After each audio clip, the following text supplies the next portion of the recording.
Here's your headline from Marketing Dive. Gen Alpha's $5.46 trillion economic impact. Here's what the numbers say. Trillion with a T? Trillion with a T. Tell me more. Gen Alpha, an age group representing around 2 billion consumers globally, is expected to have an economic impact of $5.46 trillion by 2029, according to data from Acceleration Community of Companies and the University of Southern California, Annenberg. With the oldest members of the generation being 15, Gen Alpha is of increasing importance for advertisers. However, marketers that want to fully capture Gen Alpha's attention must understand the sway the cohort wields within their families and what they expect from brands. The Alpha Rising report was directed by 12 graduate students at USC, studying how the generation interacts with brands. 3 national quantitative surveys were conducted with the help of YouGov. Additionally, researchers spoke with 2 focus groups composed of 22 Gen Alpha consumers ages 11 to 14 and their parents. And they found, Mike, that Gen Alpha has tremendous sway over many aspects of family finances. 1 in 4 parents have added their children as an authorized user on a credit or debit card. 70% of Gen Alpha consumers say they help to keep their family up to date on trends, while 76% say their family values their opinions or ideas on what products, trends, or hacks they've learned online. It goes a little bit deeper. The cohort's level of influence doesn't stop there. 62% of Gen Alpha consumers say they help select what films or movies to watch. 59% help choose meals. 36% weigh in on tech purchases. 54% help decide on fun activities. And 11% voice their opinions on big ticket items, such as cars.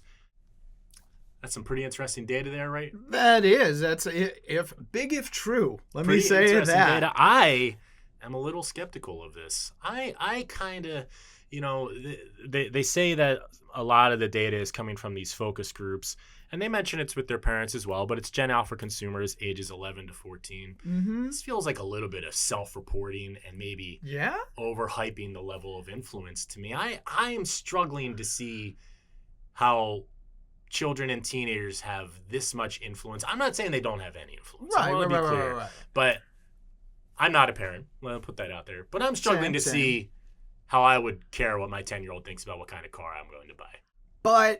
And I'm with you. We are in the same cohort. Neither of us are parents. Mm-hmm. But there is something, it's not just some 10-year-old, and you're not just gauging from what a 10-year-old would know. Mm-hmm. You know what I mean? Like, A, it's your own child. You're going to do insane things for this little being. Yes. But B, you've seen them grow and develop and have their high moments and their low moments. So it's not, I think, the idea that it's just this 10-year-old has an idea of what car they want me to get, I think discounts that irrational, I'll do anything for you connection that I just know that a lot of the parents that I've seen have with their kids. Now, the car thing is a little crazy. The car thing's a little crazy. I'm imagining a 9-year-old like running through Consumer Reports, like, Dad, 2025 Kia. What this, what that sticker price doesn't take in is the lifetime cost of ownership, Dad. So we really need to so I could, that is pretty funny. But I think there's something there. And I think, kind of sadly, kids today are just more savvy and have more access to information of what the heck are you talking about, you 12-year-old? Yeah. Well, the article itself actually does talk about the how the digital age has sort of ushered in the adultification of childhood, and I do see that to a degree, and it's actually playing out in how Gen Alpha interacts with brands. A lot of products that are geared toward that age group, they view as being childish, and they want to interact with brands that they feel are more adult. That part I actually do agree with and see, and I also am not discounting the economic opportunity here. $5.46 trillion by 2029. I buy that. I buy that as these kids come to age and stuff. But it's interesting, if you're a brand marketer and you're targeting the entire family, the idea that you need to sort of play into the influence of Gen Alpha. That's I don't know how powerful the influence is. I'm a little skeptical, and they get their families to try things they saw online or heard about from friends. So, we've always heard about the interfamilial influence, right? But typically, historically, it's been the mother who has been the one sort of influencing the decision. So a little bit of a change, if this data is to be believed, that the mother doesn't have that level of influence anymore and that it's going to the children. But what's also curious about all this is what it means for loyalty programs as a brand. And the article talks about this a bit. Gen Alpha has grown up in a world of constant alerts, feeds, and devices fighting for their attention. This generation demands quick satisfaction, according to the report. 76 would like it if brands gamified the consumer experience through rewards, points, or badges, and 84% have continued to use an app, game, or loyalty program simply to avoid losing a streak or reward. The consumer group doesn't like to stay on one fixed path either. Nearly half, 46%, believe it's more fun to explore and find stuff by surprise when they shop or play online. This means Gen Alpha consumers don't have the same level of brand loyalty previous generations had.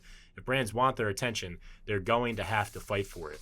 That's interesting to me because we've had numerous guests on this show who've talked about how brand loyalty is sort of a fallacy across all generations, how they thought that boomers would be more loyal, and we've seen as they've aged that they've given up on some brands that they feel like have abandoned them because they're not speaking to them anymore.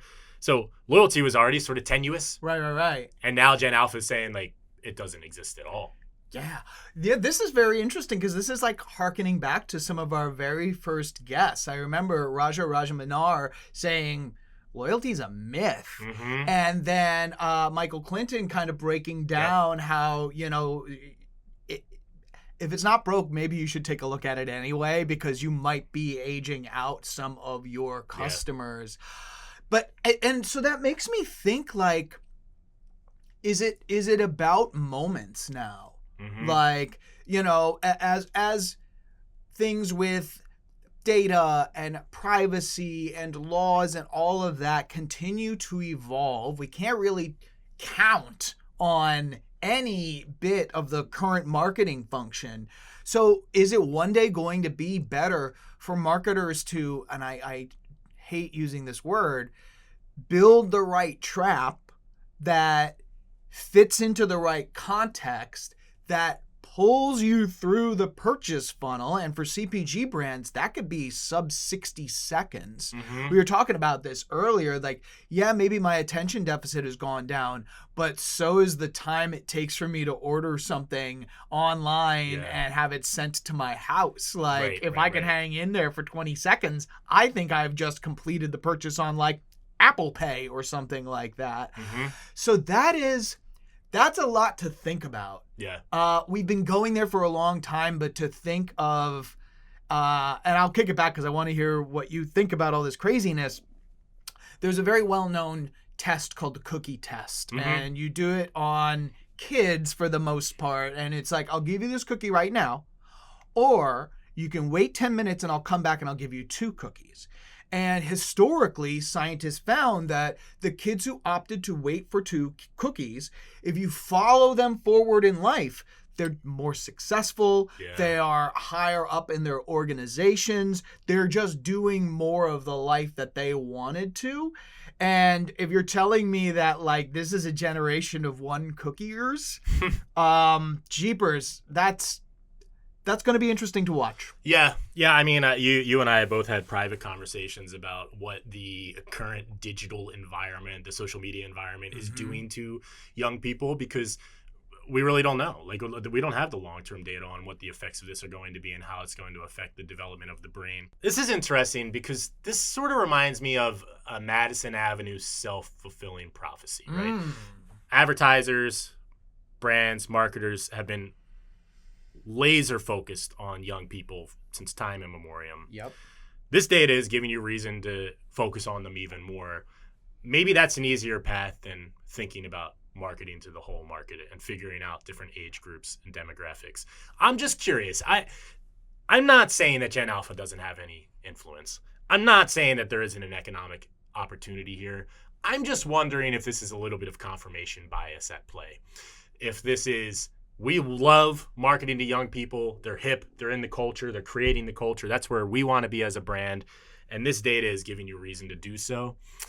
I don't know that, but I'm just a little skeptical, I guess. Honestly, I like where your head's at, because the one thing I was going to add to this conversation is we always have history, friends. Millennials were talked about as this titan powerhouse of buying power 100%. that was going to make everybody's decision for them. Mm-hmm. Somehow Gen Z was going to be this titan powerhouse of influence and consumer that was going to make everybody's decisions for them. Like, third time's a charm? Third time's a charm.